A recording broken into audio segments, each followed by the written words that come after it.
Samson's Story, Part 4.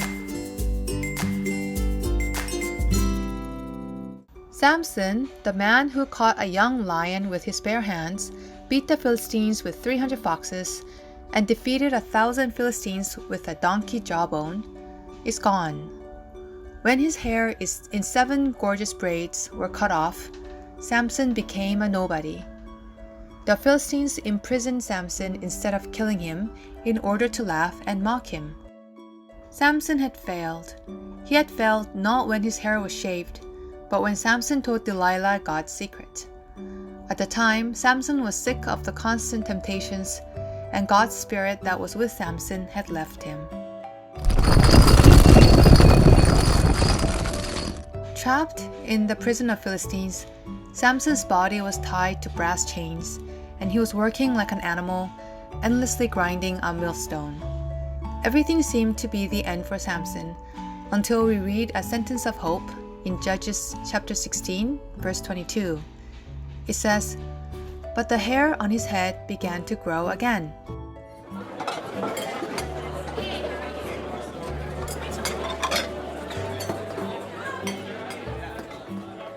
The Philistines, who had seized Samson, were holding a feast at the temple. They were happy, thinking that their God had handed Samson over to them.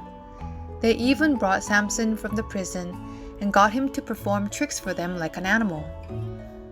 Samson, fighting back shame and embarrassment and entertaining the Philistines with tricks, asked a favor from the servant who had brought him to the temple.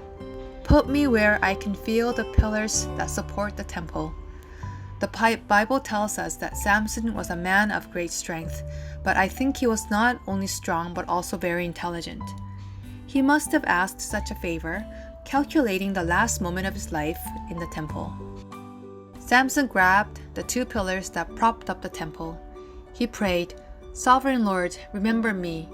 Please, God, strengthen me just once more." Then he pushed the pillars with all his strength. On that day, there were about 3,000 people in the temple of the Philistines, and all of them died because Samson knocked down the temple. It's a heroic story, but it's also a sad story. Samson's story ends like this. Although neither Samson's own family nor the people of Israel may have understood what Samson was thinking, the judge Samson will be remembered for a long time as a man who was moved by the Spirit of God and saved Israel for 20 years.